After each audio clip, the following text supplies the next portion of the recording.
ఆంధ్రప్రదేశ్కు చెందిన ఎంపీలతో దక్షిణ మధ్య railway general manager Arun Kumar Jain భేటీ నిర్వహించారు. ఈ కార్యక్రమంలో విజయవాడ ఎంపీ కేశినేని చిన్ని ఆయన పాల్గొన్నారు. ఈ సందర్భంగా ఆయన మాట్లాడుతూ గత ప్రభుత్వం నిర్లక్ష్యం వల్ల రాష్ట్రానికి విశాఖ రైల్వే జోన్ రాకపోవడం, రైల్వే అభివృద్ధి పనులు రాష్ట్రంలో జరగలేదన్నారు.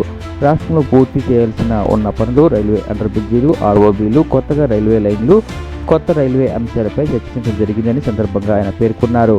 ప్రధానమంత్రి నరేంద్ర మోదీ, ముఖ్యమంత్రి చంద్రబాబు నాయకత్వంలో రాష్ట్రం రైల్వే పురోగమనం పయనిస్తుందని సందర్భంగా కేశినేని చిన్ని చెప్పారు. కూడా భూమి సేకరణ అనేది అడ్డంకిగా మారింది. ఎక్కడ కూడా ఆర్ఓబీలు కానీ, రైల్వే అండర్ బ్రిడ్జ్లు కానీ, రైల్వే జోన్ కానీ గత ప్రభుత్వం పట్టించుకోకపోవడం వల్ల ఎన్ని పెండింగ్ ప్రాజెక్టులు ఉన్నాయి గత 5 సంవత్సరాల నుంచి. కాబట్టి ఇప్పుడు మేము చిత్తశుద్ధితో మనం అందరం కలిసి పనిచేసి ఎక్కడెక్కడైతే ఆర్ఓబీలు అవసరం ఉన్నాయో, ఎక్కడైతే రైల్వే అండర్ బ్రిడ్జ్లు అవసరం ఉన్నాయో ఇవన్నీ కూడా పూర్తి చేస్తామని తెలియజేయడం జరిగింది. అంతేకాకుండా రాష్ట్రానికి రావాల్సిన కొత్త ట్రైన్లు, వందే భారత్ ఎక్స్ప్రెస్లు మన గౌరవ ప్రధాని నరేంద్ర మోడీ గారి నాయకత్వంలో ఇండియన్ రైల్వేస్ దూసుకుపోతున్నాయి. దాంట్లో ముఖ్యంగా ఆంధ్రప్రదేశ్కి మనకి కావాల్సిన ట్రైన్లు అన్నీ కూడా కోరడం జరిగింది. వారు తగిన రీతిలో స్పందించి వెంటనే రైల్వే బోర్డుకి ఇంటిమేట్ చేసి అవి వచ్చే విధంగా కృషి చేస్తామని తెలియజేశారు. వీటిలన్నిటికన్నా ముఖ్యంగా విజయవాడ నగరం గురించి ఒకటే కోరాం. గత వరద బాధితుల సమయంలో ఎన్నో నిద్రలేని రాత్రులు మన ముఖ్యమంత్రి నారా చంద్రబాబు నాయుడు గారు విజయవాడలో గడిపారు. దానికి ముఖ్యంగా విజయవాడ డ్రైనేజ్ సమస్య.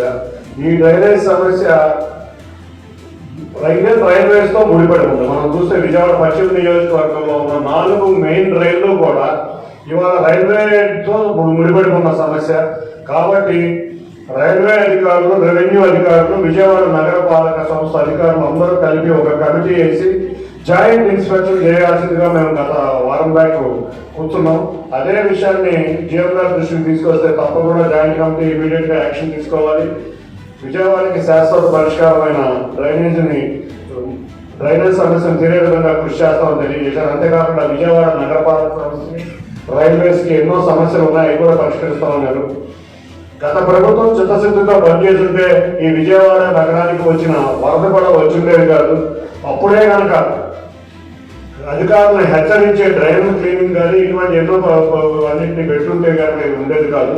కాబట్టి మేమందరం కూడా పలు రకాల మన నియోజకవర్గాల్లో అన్ని సమస్యల్ని పరిష్కరించాం. గత ప్రభుత్వం వల్ల జరిగిన ఇబ్బందుల్లోనే మన రాష్ట్రం రైల్వేస్ వెనకబడి ఉన్నది.